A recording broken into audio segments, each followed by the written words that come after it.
Students अस्सलाम वालेकुम। आज हम पढ़ेंगे आरएस कॉन्फ़िगरेशन। तो आरएस कॉन्फ़िगरेशन एक बहुत बड़ा ही दिलचस्प टॉपिक है, तो इसको आप एंजॉय भी करें और सीखें भी, बातें लर्निंग भी करें। तो आरएस कॉन्फ़िगरेशन जो है आज हम इसको डिस्कस करेंगे। तो आरएस कॉन्फ़िगरेशन, तो सबसे पहले तो आर क्या है और एस क्या है, ये कहाँ से आए हैं। तो ये जो आर है ये और एस दोनों ये लैटिन वर्ड से टेकन है। These are taken from Latin word. R is taken from Latin word rectus, यानी कि rectus, which means right, which means right. Right का मतलब के यानी कि clockwise rotation, clockwise rotation or direction, clockwise direction. तो ये जो एस है, this is also taken from Latin word from sinister, from sinister which means left, which means left. तो इसकी माने है कि लेफ्ट यानी कि काउंटर क्लॉकवाइज और anti clockwise rotation, counter clockwise rotation और डायरेक्शन। तो ये भी काउंटर क्लॉकवाइज डायरेक्शन है, यानी कि सिनिस्टर और रेक्टस से ये आर और एस लिए गए हैं। R from rectus, these are two Latin word, these are Latin word, sinister and rectus. तो आर यानी कि राइट क्लॉकवाइज डायरेक्शन, तो एस क्या है, लेफ्ट है, taken from sinister. This word is taken from Latin word, Latin language. So left, left यानी कि counter clockwise direction. तो ये हो गया सबसे पहले इनका जो बेसिक था। तो अब आते हैं आरएस कॉन्फ़िगरेशन के लिए क्या हो रहा है कि कुछ ना कुछ रूल्स हैं जो हमें कान इंगोल्ड प्रेलाग ने रूल्स बताए, rules of the priority, rules of the priority.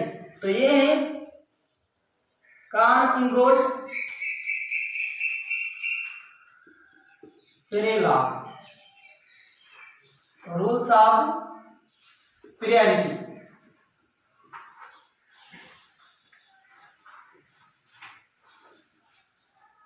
तो इनको हम सीआईपी शॉर्ट फॉर्म में सीआईपी रूल्स भी कहते हैं, यानी कि सी का I for Ingold, P for Prelog, rules of priority, rules of priority. तो ये रूल क्या बताते हैं, सबसे पहले ये कहते हैं कि जो आरएस कॉन्फ़िगरेशन है उसके लिए कुछ न कुछ रूल्स हैं जो होंगे तभी आरएस कॉन्फ़िगरेशन होगी, वरना किसी भी कंपाउंड की, किसी भी मॉलिक्यूल की आरएस कॉन्फ़िगरेशन नहीं हो सकती। तो सबसे पहले carbon must be chiral, carbon must be chiral for RS configuration, for RS configuration. तो कार्बन का कायरल होना लाजमी है। तो आप पूछेंगे कायरल क्या है, कायरल मींस के यानी कि ये जो भी कार्बन है, आपको पता है कार्बन की कितनी वैलेंसी है, कार्बन की जो वैलेंसी वो 4 है, टेट्रावैलेंट है। तो 4 ये बॉन्ड बनाएगा, तो बॉन्ड बनाएगा, लेकिन कायरल कार्बन या कायरल सेंटर वो कहलाएगा जो कार्बन या जो भी सेंटर हो वो अपनी जो वैलेंसी है वो सेटिस्फाई करे विद डिफरेंट एटम्स और डिफरेंट ग्रुप्स। तो डिफरेंट एटम यानी कि ये ए है, ये बी, ये सी और ये डी, यानी कि ए अलग है, बी सी डी चारों के चारों ए बी सी डी ये एटम या ग्रुप है। सपोज ये क्या है, ये डिफरेंट है। तो डिफरेंट एटम जो होंगे अगर लगे होंगे विद कार्बन से, तो ये कायरल कार्बन है, जैसे हमको स्टार से शो करते हैं, ये कायरल कार्बन है। अगर कायरल कार्बन नहीं होगा, ए कायरल होगा, तो क्या होगा कि ए फॉर सपोज ये बी है, तो ये भी ए हो जाएगा और ये भी B. This is not the chiral, this is the achiral carbon, chiral carbon. तो ये अकायरल कार्बन है, तो इसकी आरएस कॉन्फ़िगरेशन जो होगी वो नहीं होगी। तो आरएस कॉन्फ़िगरेशन जो होगी वो इसकी हो सकती है, इसकी RS कॉन्फ़िगरेशन हो सकती है। अब देखते हैं कि RS कॉन्फ़िगरेशन जो ये जो अपने क्लॉकवाइज डायरेक्शन है और काउंटर क्लॉकवाइज डायरेक्शन, ये किससे पता चलेगा? तो ये इसको रोटेट कराएंगे ऐसे, या ऐसे करा सकते हैं या ऐसे भी करा सकते हैं। तो ये कैसे रोटेट करेगा, इसको हम नंबरिंग देंगे एटम्स को। तो नंबरिंग के लिए भी हमने CIP रूल्स को फॉलो करना है, उनकी जो बातें हैं, उनके जो रूल है उनको फॉलो करना है। तो आगे भी चलते हैं कि दूसरा जो रूल है वो है नंबरिंग के हिसाब से, नंबरिंग कैसे दी जाए एटम जो कायरल कार्बन उसको। तो अभी चलते हैं उसकी तरफ। तो दूसरा जो रूल है वो है the atom with higher atomic number, with higher atomic number has higher priority, higher priority, यानी कि जिसका एटॉमिक नंबर ज्यादा होगा उसको ही ज्यादा प्रायोरिटी मिलेगी। तो एग्जांपल के तौर पर क्या है कि सबसे ज्यादा आयोडीन की होगी, और आयोडीन की ज्यादा होगी देन द ब्रोमीन से। तो ब्रोमीन के सबसे ज्यादा होगी जो होगा वो होगा क्लोरीन से ज्यादा होगी सल्फर की, और सल्फर से ज्यादा होगी फास्फोरस की, यानी कि sulphur is more priority than the phosphorus. तो फास्फोरस की ज्यादा होगी देन द फ्लोरीन, और फ्लोरीन की ज्यादा होगी ऑक्सीजन से। तो ऑक्सीजन की ज्यादा होगी देन द नाइट्रोजन से। तो नाइट्रोजन की ज्यादा होगी देन द कार्बन, और फिर हम आते हैं कार्बन की ज्यादा होगी हाइड्रोजन से। तो ये है प्रायोरिटी। तो लेकिन ये है the atom with higher atomic number has higher priority. तो इसका एटॉमिक नंबर ज्यादा है इससे, इसका ज्यादा है इससे, इनका ऐसे ही ज्यादा है। तो ये जो है प्रायोरिटी है। अब हम दूसरे ग्रुप भी देखेंगे। दूसरे ग्रुप में क्या है कि ऑक्सीजन OH का ज्यादा आएगा, क्योंकि ऑक्सीजन का एटॉमिक नंबर कितना है 8 है। तो इसका ज्यादा है NH2 से, क्योंकि इसको हम देख रहे हैं, नाइट्रोजन को और ऑक्सीजन को देख रहे हैं। तो इसका यानी कि ये भी हम कह सकते हैं कि इससे अमोनिया का कार्बोक्सिलिक एसिड से ज्यादा प्रायोरिटी, क्योंकि इसमें नाइट्रोजन आता है और इसमें कार्बन आता है। तो इसकी ज्यादा होगी CH3 हो या इथाइल हो, कोई भी हो, तो ये हाइड्रोजन अभी तो इससे ज्यादा होगी। लेकिन अगर OH आ जाए और यहाँ से कोई भी आ जाए इधर तक, तो ऑक्सीजन इधर है तो ऑक्सीजन क्लास में होगी, इनकी सबकी जो होगी ज्यादा होगी प्रायोरिटी। तो ये सब प्रायोरिटी में ज्यादा है। अगर दूसरी कंडीशन है एटॉमिक नंबर सेम आ जाए, सेम कहां पर एटॉमिक नंबर आ जाता है? आइसोटोप में। आइसोटोप जो होते हैं उनका एटॉमिक नंबर सेम होता है, एटॉमिक मास डिफरेंट होता है। तो अगर तीसरा रूल है कि if atomic number is same for different atoms, यानी कि वो कौन से एटम होंगे? वो होंगे जिनके आइसोटोप्स होंगे। Then we prefer in the priority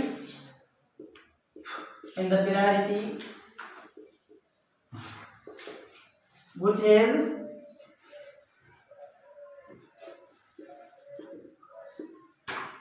higher atomic mass जिसका ज्यादा हो। तो ये होता है कॉमनली आइसोटोप्स में होता है। ये किस में होता है? आइसोटोप्स में। ये जैसे कि हाइड्रोजन है सिंपली, और ड्यूटेरियम है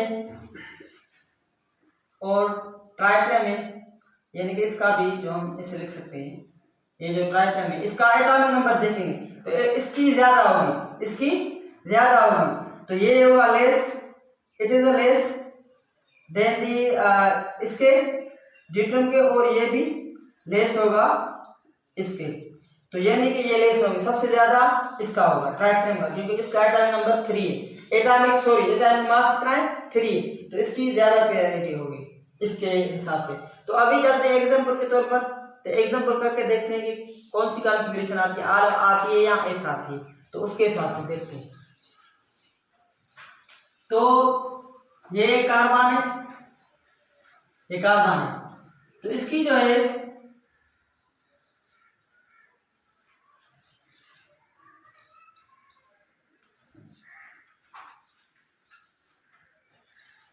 ये देखो, अब ये कार्बन की जो चारों वैलेंसी है, चार वैलेंसी जो है, ये इधर हम ब्रोमीन को रखते हैं, क्लोरीन, फ्लोरीन और ये हाइड्रोजन।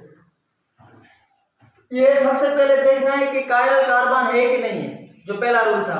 तो ये कार्बन जो है कायरल कार्बन है, क्योंकि इस कार्बन में जो एटम्स हैं या ग्रुप्स हैं वो डिफरेंट है, सब के सब डिफरेंट, ब्रोमीन, क्लोरीन, फ्लोरीन और हाइड्रोजन। तो अब क्या है, अब नंबरिंग देंगे, नंबरिंग में प्रायोरिटी किन की आ गई यहाँ पर।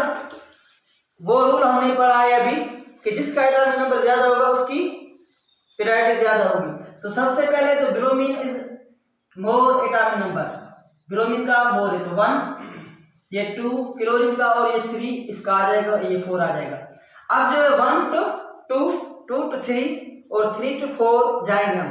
अगर 4 की यहीं पर देखें तो ये डैश बॉन्ड पर है, कौन से बॉन्ड पर है, ये जो है ये डैश बॉन्ड है, क्या है, डैश, डैश बॉन्ड, यानी कि ये जो है इनसाइड द बोर्ड है, ये क्या है, इनसाइड द बोर्ड, यानी कि इनसाइड द बोर्ड है। आप लिखेंगे अपनी कॉपी पर तो लिखेंगे इनसाइड द पेज। तो ये जो है वेज, इसको क्या हम कहते हैं, इसको हम वेज कहते हैं, इसको क्या कहते हैं, वेज, इसको वेज कहते हैं। तो ये क्या होता है, ये होता है out of the board, out of the board. तो ये यानी कि 3 डायमेंशनल स्ट्रक्चर है। तो ये जो है इनसाइड द बोर्ड है, ये यहाँ पर है इनसाइड द बोर्ड, और ये जो है ये वेज वाला ये आउट ऑफ द बोर्ड है। बाकी ये जो है ये इधर और इधर, एक ऊपर है एक निचली साइड में, तो बिलो साइड में, तो ये नीचे है ये अबो है, लेकिन ये जो है डैश वाला ये इनसाइड द बोर्ड है, ये जो वेज वाला ये आउट ऑफ द बोर्ड है। तो ये आपको थोड़ा घना समझ में आना चाहिए। तो ये जो 1 2 3 4 हम क्या करेंगे, 1 2 to 3 ये यहाँ पर आ गए, ये 4 की तरफ, तो ये 4 की तरफ आ गए। ये एरो आप देख रहे हैं, इसकी जो डायरेक्शन है ये क्या है, ये क्लॉकवाइज डायरेक्शन है, ये क्या है, ये क्लॉकवाइज डायरेक्शन है। तो क्लॉकवाइज में हमने क्या पढ़ा था कि राइट में यानी कि क्लॉकवाइज में तो क्या होगा, ये आर होगा, इसकी जो कॉन्फ़िगरेशन होगी वो आर होगी, इसकी कॉन्फ़िगरेशन क्या होगी, कॉन्फ़िगरेशन इसकी आर होगी। तो दूसरा एग्जांपल देखते हैं, ये 1 था, तो दूसरा जो है उसको देखते हैं।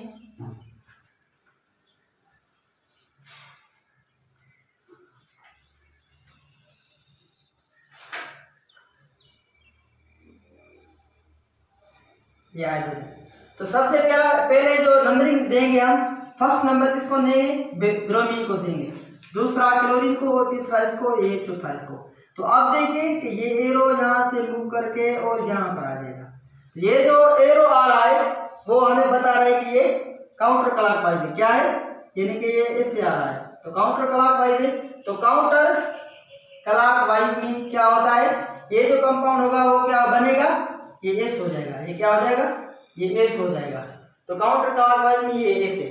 ये कंडीशन थी कि जब फोर्थ प्रायोरिटी डैश पे आ रही थी तो हम सीधा सीधा कर रहे थे कि जो फोर्थ प्रायोरिटी है वो डैश पर आ रही है, और ये जो है ये 3, एक वेज है, 2 सॉलिड लाइन है, तो सॉलिड बॉन्ड, और ये जो वेज और ये हमारा डैश है वो जो है वो ऐसे ही आ रहे हैं, तो हम ऐसे ही करेंगे। लेकिन अब एक और कंडीशन है, अब एक और भी कंडीशन आ सकती है कि ये जो फोर्थ प्रायोरिटी है, जो भी फोर्थ प्रायोरिटी है वो अगर हमारे डैश पर नहीं आए, वो डैश पर नहीं आए, डैश के इंस्टीड कहाँ पर भी हो सकती है, वेज पर भी हो सकती है, यहाँ पर भी हो सकती है, इस लाइन में भी हो सकती है।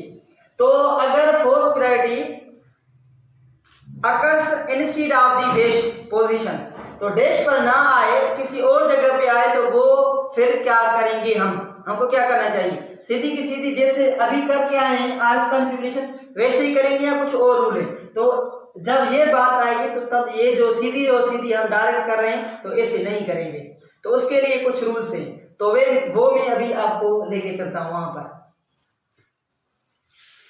अरे गर्मिया चेक करो हमारे सांस को। अस्सलाम वालेकुम। वालेकुम सलाम। ये देर अस्सलाम वालेकुम सब नहीं है। कितने मुबारक पंदूरी ना।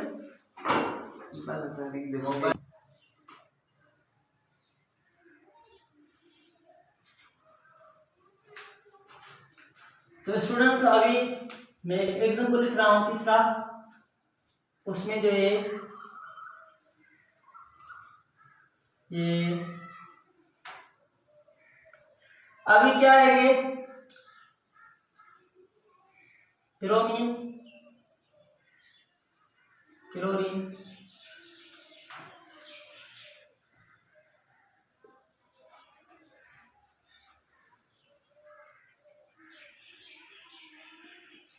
अभी देखो जो फोर्थ प्रायोरिटी है which comes on the another position except dash position, तो ये जो डैश पोजीशन है इसके अलावा कहीं पर भी आ सकती है। हम जो एग्जांपल अभी करेंगे वो करेंगे कि जो फोर्थ प्रायोरिटी है वो which comes on the another position instead of dash, तो another position यानी कि इस पर भी आई है तो इस पर भी आ सकती है और इस वेज पर भी आ सकती है, तो another position यानी कि कोई भी पोजीशन हो सकती है एक्सेप्ट ये जो डैश है, तो डैश के अलावा और कोई भी जो पोजीशन होगी उस पर आ सकती है। तो अभी जो है हम इसकी अगर कोई आपसे पूछे कि इसकी आरएस कॉन्फ़िगरेशन क्या होगी तो आप नहीं बता सकते हैं, इसको आप नहीं बताएंगे।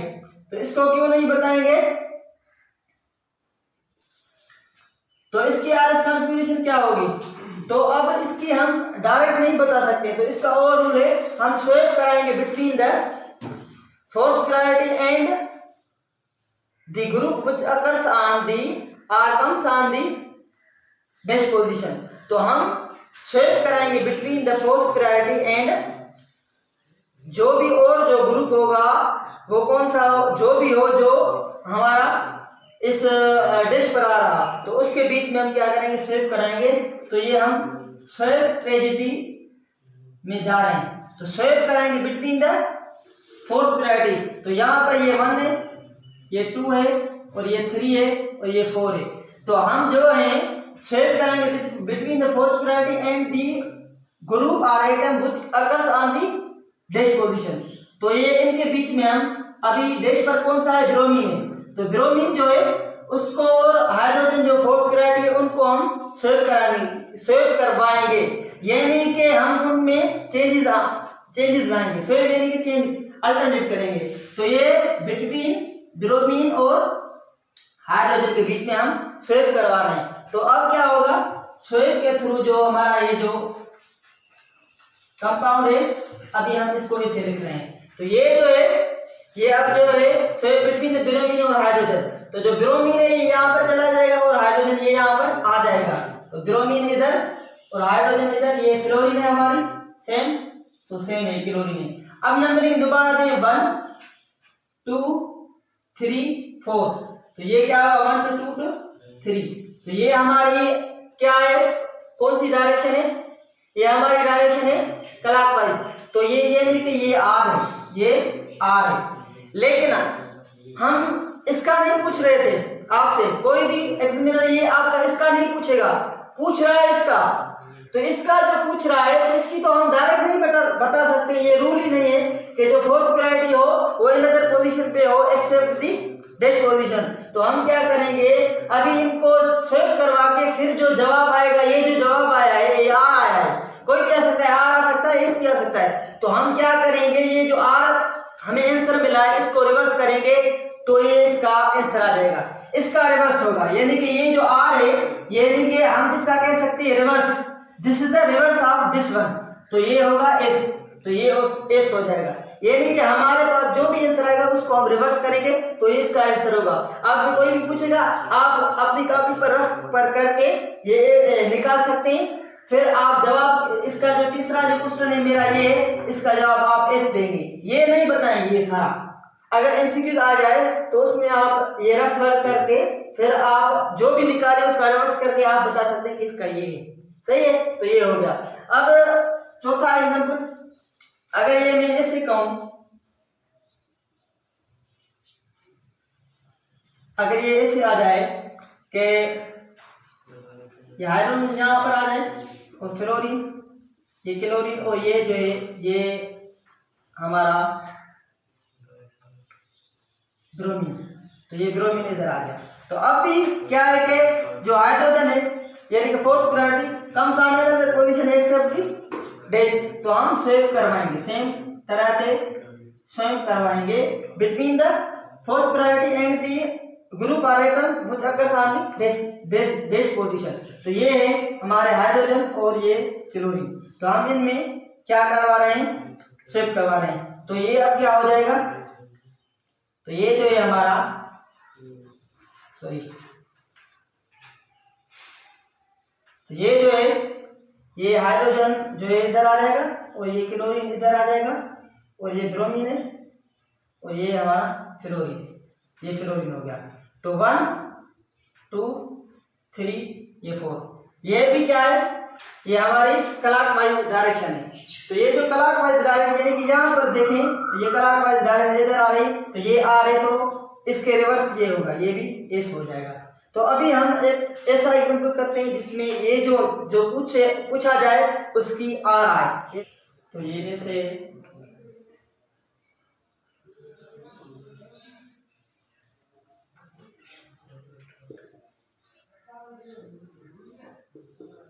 तो ये जो हमारा है ये हाइड्रोजन और फ्लोरीन के बीच में हम स्वेप करवाएंगे,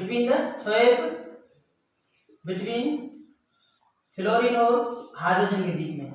तो ये जो बिटवीन द फ्लोरीन और हाइड्रोजन के बीच में, तो ये क्या हो जाएगा,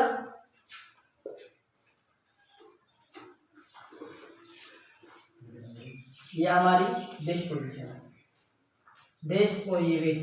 तो ये हमारा जो है ये हाइड्रोजन, ये फ्लोरीन और ये क्लोरीन और ये क्या है ब्रोमीन। तो इसको अब नंबरिंग देंगे, तो 1 2 3 ये 4, तो 1 2 2 2 3 और 4। तो ये क्या डायरेक्शन है, ये है एंटी क्लॉकवाइज यानी कि काउंटर क्लॉकवाइज, ये जो है काउंटर क्लॉकवाइज है, ये क्या होगा, ये एस होगा। तो अब ये तो एस है, लेकिन हम इसका जो आंसर देंगे वो रिवर्स देंगे, यानी कि इसकी जो आंसर है वो ये आर है, तो ये आर है। आगे चलते हैं, लास्ट एग्जांपल करते हैं। अगर यहां पर आयोडीन आ जाए,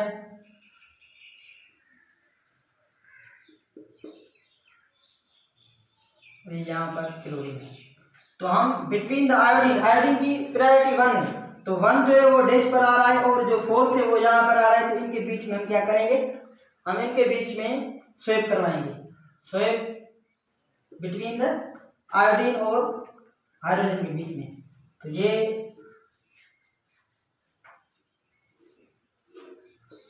ये क्या है कि ये हाइड्रोजन यहाँ पर आ जाएगा और ये आयोडीन यहाँ पर आ जाएगी। तो क्लोरीन और ब्रोमीन सेम है, क्लोरीन और ब्रोमीन, तो इनका 1 2 और ये 3 है, ये 4 है। तो अब देखिए 4 को छोड़ दें, वो इनसाइड द बोर्ड है यानी कि डैश पर है, इनको छोड़ दें। अब इनको 1 2 और 3 के हिसाब से ही करना है। ये जो 4 आपके हिसाब से बोर्ड पर क्या है कि बीच में आ रहा है, लेकिन बीच में नहीं है, ये इनसाइड द बोर्ड है। इनसाइड द बोर्ड यानी कि पिछली साइड बोर्ड की जो इनसाइड है वो वहां पर है, एज 4। तो 4 को छोड़ें, अभी 1 2 3 देखेंगे। तो इसमें जो ये जो डायरेक्शन है ये क्या है, काउंटर क्लॉकवाइज है, ये काउंटर क्लॉकवाइज। तो काउंटर क्लॉकवाइज क्या होता है, एस होता है। तो अब ये जो है ये हमारा आर हो जाएगा। ये सिंपल है, ये आर कॉन्फ़िगरेशन जो है according to CIP rule, Cahn Ingold Prelog, ये जो प्रायोरिटी है उसके हिसाब से। फर्स्ट ऑफ ऑल आपको क्या करना है कि एटॉमिक नंबर जो है उसके हिसाब से प्रायोरिटी देखनी। अगर कोई भी आइसोटोप आ जाए फिर आप क्या करेंगे कि एटॉमिक मास नंबर को देखेंगे, और उसके बाद अगर जो फोर्थ प्रायोरिटी है सबसे पहले आप उसको देखेंगे कि कहाँ पर है। अगर फोर्थ प्रायोरिटी डैश पर आ रही है तो सेम के सेम नंबर लगा के उसकी डायरेक्शन देख के आप क्या कर सकते हैं, सेम टू सेम डायरेक्ट आप उसकी आर स्क्वायर फ्यूरियन निकाल सकते हैं। अगर ऐसा नहीं है, अगर ये आ जाते हैं कि जो फोर्थ प्रायोरिटी हो एनदर पोजीशन पर हो, एनदर पोजीशन यानी कि ये यहाँ पर है और ये इसमें यहाँ पर है, तो एनदर पोजीशन पे हो एक्सेप्ट दी डैश, तो आप सेव कराएंगे बिटवीन द डैश पोजीशन वाला जो ग्रुप होगा, जो एटम होगा उसके और जो फोर्थ प्रायोरिटी वाला हो, तो आपका आंसर आ जाएगा। लेकिन आंसर जो होगा उसका रिवर्स करके आप बता सकते हैं, यानी कि ये जो हमने किया है ये रफ वर्क है, इसका आंसर निकालने के लिए ये रफ वर्क है। तो हमारा जो आंसर है ये ओरिजिनल आंसर आर है और ये आर है, तो हम क्या करेंगे कि इनको जो है रफ करके फिर हम इनका बता सकते हैं। तो ये CIP रूल्स है और आर इसका कन्फ्यूरेशन है। अब जो दोबारा जो लेक्चर होगा जो हम पढ़ेंगे वो क्या होगा इंशाल्लाह ताला, वो हमारा होगा Fischer projection, R is configuration in Fischer projection. तब तक के लिए अल्लाह हाफिज।